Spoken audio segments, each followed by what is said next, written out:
Hello, welcome back to Sterling Armory's Oakeshott Typology series. On this episode, I think it's episode 5, we are covering Type 17. Should be a pretty quick video. Type 17s are they're very straight to the point. There's not much like them. They're very different than other sword types. So we'll dive into it. I also have a little bit of a new setup. So if you watch Sword Talk or any of our other series, I'm usually looking over to the right because that's where, or it might be to your left, but that's where my laptop is, but the camera's here. So if that gets annoying, because I do have to look at slides later, let me know in the comments and I'll try to adjust it so we're in better angles.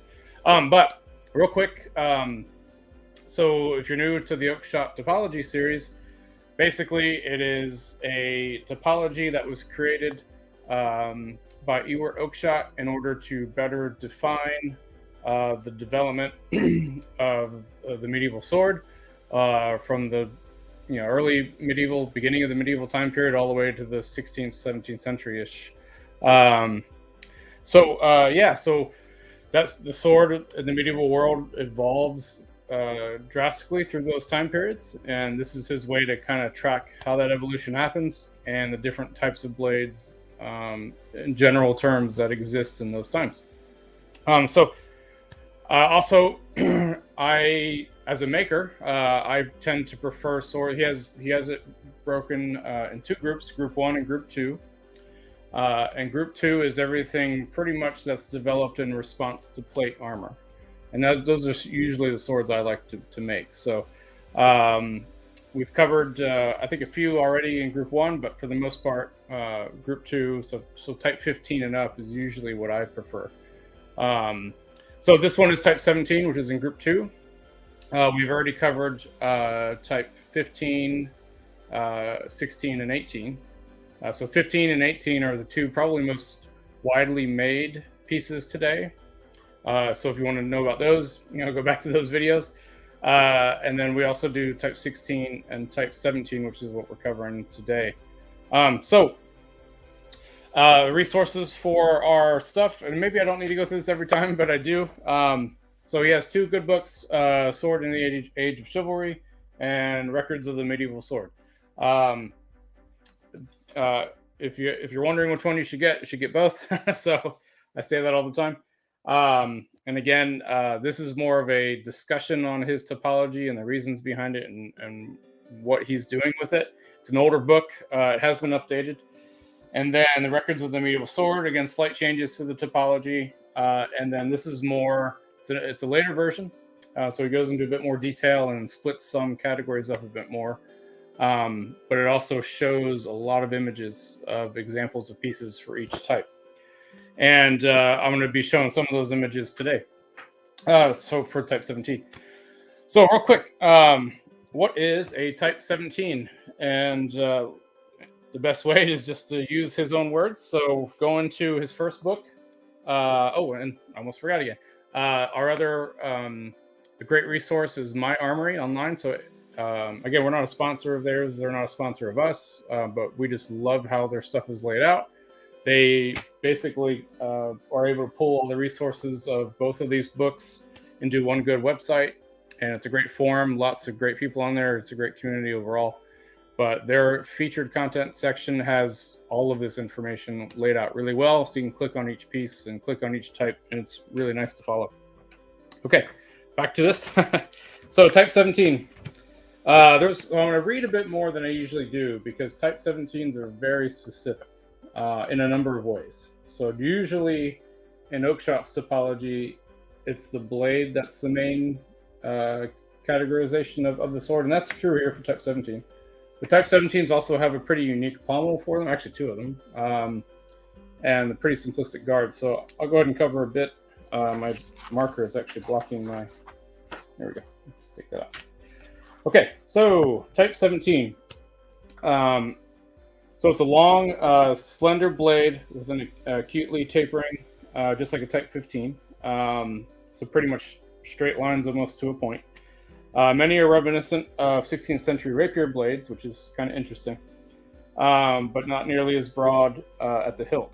I'm sorry, but others are not Others are nearly as broad at the hilt. There we go. That's what I meant to say. So what he's saying is they're 1.5 to 2 inches wide at the hilt usually. And then sections of general, the section of, I cannot talk today, I'm sorry. The general cross section of a Type 17 is a hexagonal cross section almost through its entire length, if not its entire length. I don't know if you can hear my dogs out there. So many examples have a shallow fuller in the upper quarter of the blade, although some do not. And the grip is always long. The tang is very stout, quadrangular section, or rectangular section, I think he's meaning to say there. And here's one of the other unique features of this type. So the pommel is usually only 2 different types of pommels. So it's usually a very flattened oval pommel, which the ones I've personally seen, they're usually those, or it's some form of scent stopper. And they actually have a unique version of a scent stopper that seems to only exist on Type 17s, which we'll see in a bit. So some other general marks are, there's really no equal to this type. They're very unique. He's saying that there's a lot of datable examples, and the English monuments between 1355 and 1425 show these types of blades almost exclusive, which is kind of neat. Now, the only reservation there is that the swords are sheathed, so they're either Type 15s or they're Type 17s. So unlike the Type 16, which also has a hexagonal cross-section, these swords are geared mainly focused for thrusting, just like Type 15s are. And then the other big difference in Type 17s, and this is also a quality that I don't see replicated in most of swords today, because I think if somebody were to make a Type 17 sword today with the parameters that they actually came in, I don't think it would sell, because Type 17s are very heavy blades. They're very stout. They would not cut well. They bash well, and he remarks on this is he thinks they were designed more to bash armor than they were to cut, and that's noted in here as well. So the way I think about, so that's Type 17. A little description on it, and then to go over to the records of the medieval sword, let's actually look at some pictures. But before I go into that, so you have Type 15, 16, 17, and 18. And of those types, the 15 and the 18 are diamond cross-section. The 15 is a primarily thrusting blade. The 16 is the 18 is a cut and thrust blade. So 2 different types of diamond profile. Then you have 2 different types of hexagonal profile. So the way I think about it, and maybe this is not the right way, but this is how I think of it, is the Type 16 is a hexagonal version of a Type 18. They're both cut and thrust. One's diamond, one's not. So the even numbered ones, the 16 and 18, are cut and thrust blades. One's diamond, one's hexagonal. On the other side of that, the Type 15 and Type 17, the odd number ones of the type, are thrust-centric blades. One's diamond cross-section, one's hexagonal. So to me, the Type 17 is a hexagonal version of a Type 15. And then a Type 16 is a hexagonal version of a Type 18. So I don't know if that's how my brain works, my engineering brain. Not sure if that is how Oakeshott himself thought of it. But you can kind of see the evolution in blades. So the first one to combat plate armor was that really stiff diamond Type 15. And then through evolution, you see that it goes to a Type 16, meaning maybe they want some cutting features back in there. So they make a stiffer blade by using a slight hexagonal cross section, but then they angle the edges a bit or curve the edges a bit to get some cutting power. And then they're like, well, that hexagonal section worked, so let's use that also in a stiffer, heavier profile, like that's thrust-centric, and that's your Type 17. And then Type 18 is going back to a much more cut and thrust-centric. So you can kind of see a little evolution there. But Type 17 blades are, like I was mentioning, they're not well represented at all today. In fact, the ones that are out there are probably they don't represent an average of a Type 17. I've made one as well. Actually, I made a couple, but one recently. And it was on the lighter side of a Type 17 because 17 blades are heavy. So let's take a look at them, and hopefully you can see what I'm talking about. So the first, actually, let me switch this around. See, there we go. So here's some examples of Type 17s. These are all out of Records of the Medieval Sword. As you can see, they either have that big flattened oval pommel, or they have some sort of scent stopper pommel. And if you look at the one to the far right, that one has that unique pommel I was talking about, where it's kind of a flattened scent stopper, and it could be a mix between a fishtail and a scent stopper. And that's a pretty unique pommel to the Type 17. A lot of Type 17s, and he mentions this and I forgot to read it, but a lot of Type 17s also have a ricasso section up front or up near the guard. The one on the far, actually the two, if you look at the far left image, there's two blades, not the one in the center there, but the one on the far left, and then the third one over. Those have a pretty stout ricasso section. And then one of these I got a chance to study in person at the Royal Armories, and that one also had a stout ricasso section. I believe it's the second to the last sword on that page there is the one I studied directly. So yeah, let's take a look at that. So one thing about 17s, if you were to look at this, these do not look like heavy swords, right? They just don't. They look, as Oakeshott mentioned, the blades are almost rapier-like. They look very thin, or not so wide, I should say, with long handles. So they look like they would be light and handle really well. However, the average weight of these things, and what we're missing by seeing a two-dimensional image, is that these swords are very thick. Some of them are almost a half-inch thick in some areas. In fact, the one that I measured at the Royal Armories is about 3/8 thick, almost through the whole blade. And that is very heavy with hexagonal cross-section. Heavier than even the Type 15s would be. So it kind of makes sense of why he thinks they're meant for armor bashing more than anything else. But they're giant spikes designed, to thrust only. And then he's thinking the edges were designed to, bend and dent armor because they're heavy. So, and that's something that, if you were to try to sell a blade like that today, I don't think anyone would want to buy it. So, maybe there's some armor fighting guys out there doing, I always pronounce that wrong, but if those guys are armor fighting and they would want one, maybe. But then, for safety reasons, you probably wouldn't want it so heavy.